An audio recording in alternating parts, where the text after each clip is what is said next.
Penyakit usus buntu atau appendicitis merupakan penyakit umum yang bisa menyerang siapa saja. Gejala-gejala yang identik dengan peradangan usus buntu terkadang hanya ditemukan pada sebagian penderita. Gejala tersebut juga cenderung mirip dengan penyakit lain sehingga sulit didiagnosis. Keliru mengartikan penyebab sakit perut Anda bisa berujung pada salah diagnosis dan pengobatannya. Pada akhirnya, ini bisa membuat gejala usus buntu yang diderita semakin parah. Penyakit usus buntu yang tidak diobati berisiko untuk pecah dan dapat berakibat fatal. Dengan demikian, amat penting untuk mengetahui ciri-ciri atau gejala awal penyakit usus buntu. Dan ketika Anda mengalaminya, maka segeralah cari pertolongan medis agar mendapatkan penanganan lebih awal.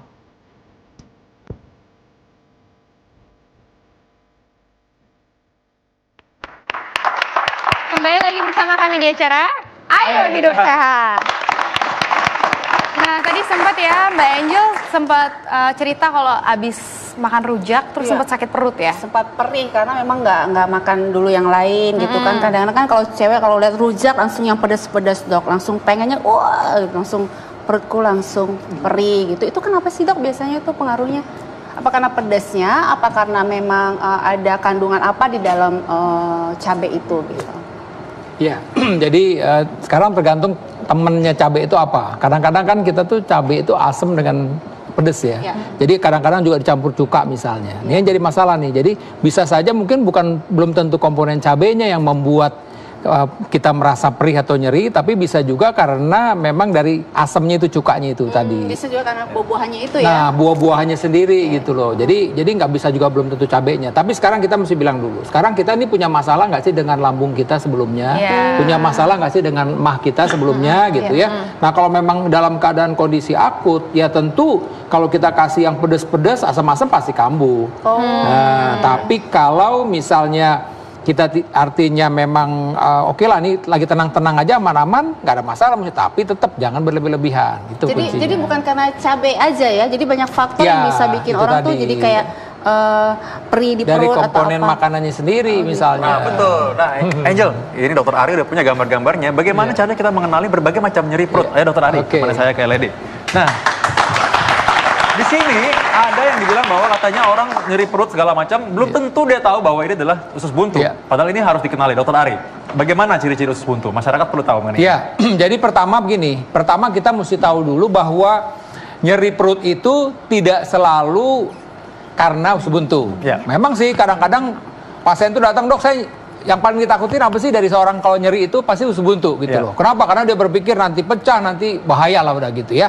Nah, jadi kita mesti tahu dulu di mana sih posisi dari kalau kita nyeri di usus buntu tersebut. Jadi memang posisinya itu ada di perut kanan bawah ya. Jadi daerah perut kanan bawah dan nyerinya tuh memang seperti nyeri banget ya, tekan ya, kadang-kadang memang sampai dia timbul mual muntah pada saat nyeri tersebut. Dan biasanya memang karena ini infeksi, ada suatu peradangan infeksi, dia biasanya disertai dengan demam. Ya, ada pasien itu rasa demam ya. Nah, oleh karena itu memang tentu nanti dokter akan periksa nih apakah memang ini benar-benar usus buntu atau bukan. Nah, dok, itu perutnya di sebelah kanan bawah itu orang kadang nggak terlalu bisa mengenal itu. Sebelah mananya nih coba? Ya, jadi misalnya di sini ya? Iya.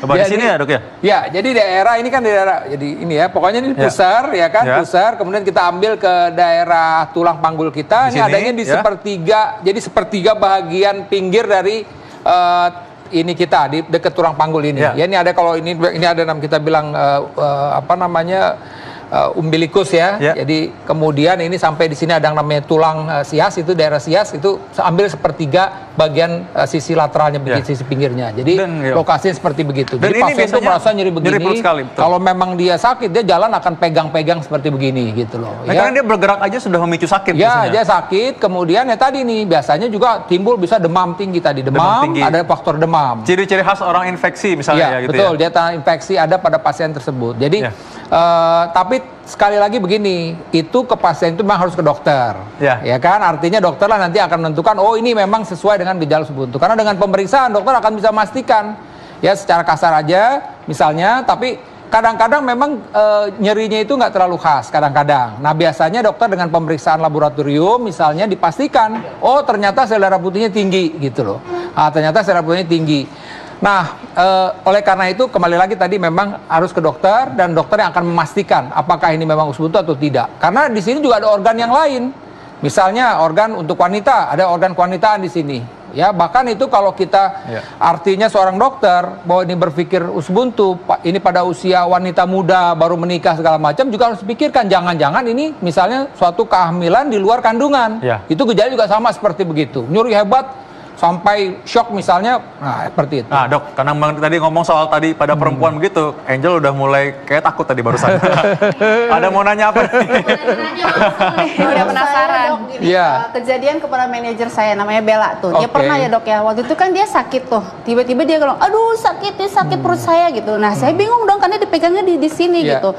Begitu saya bawa ke rumah sakit, ternyata tuh bukan dia usus buntu, tapi dia mah gitu kan. Nah, bener banget nih penjelasan dokter kepada kita semuanya, karena nggak semua orang paham letaknya sakit usus buntu di sini posisinya. Kalau cewek-cewek sekarang tuh kalau begitu udah sakit perut, usus buntu, bisa juga yang lainnya dok ya dengan penjelasan ini. Nah Bella, manajer saya, ingat ya, berarti kamu bukan sakit usus buntu, jangan dioperasi dulu, tanya ke dokter yang paling benar. Makasih dok. Masyarakat masih ingin tahu nih dok mengenai pemicu dari penyakit usus buntu sendiri, Kak. Gimana dok? Ya, jadi pertama ini bahwa usus buntu itu ada suatu proses infeksi akut. Jadi kalau infeksi akut berarti ada suatu peradangan dan ini berhubungan dengan bakteri. Jadi ini berhubungan dengan bakteri ya. Jadi faktor-faktornya apa? Orang tersebut bisa aja kecapean, daya tahan tubuh menurun segala macam. Nah kebetulan memang di sini ada proses peradangan. Ini usus buntu ini kan sebenarnya usus ada suatu kantong begitu ya, dan suatu waktu ini bisa tertutup, bisa karena tumor, bisa karena benda asing, bisa karena kotoran yang keras misalnya. Nah kalau dia memang ini tertutup, akhirnya bisa terjadi kayak seperti ini, terjadi infeksi ya, jadi peradangan akhirnya kalau ini sudah terjebak seperti gini, ada proses peradangan, kemudian ada kuman, nah ini berarti ini prosesnya berjalan terus, mungkin sampai terbentuk nanah segala macam dan bisa pecah itu. Nah itu tadi kondisinya bisa seperti itu. Nah, jadi pemicunya bukan karena makan cabai, lalu cabainya nyangkut di usus buntu. Iya, begitu. Jadi kan bukan karena biji jambu apa yang kita makan nyangkut, itu juga bukan karena itu ya dok ya?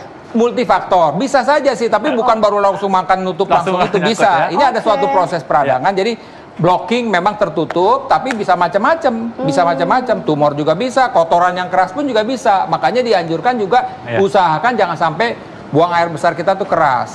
Kebetulan kita kecapean, kurang tidur, daya tahan tubuh menurun, dan kebetulan di sini ada gangguan blocking, itu bisa terjadi infeksi.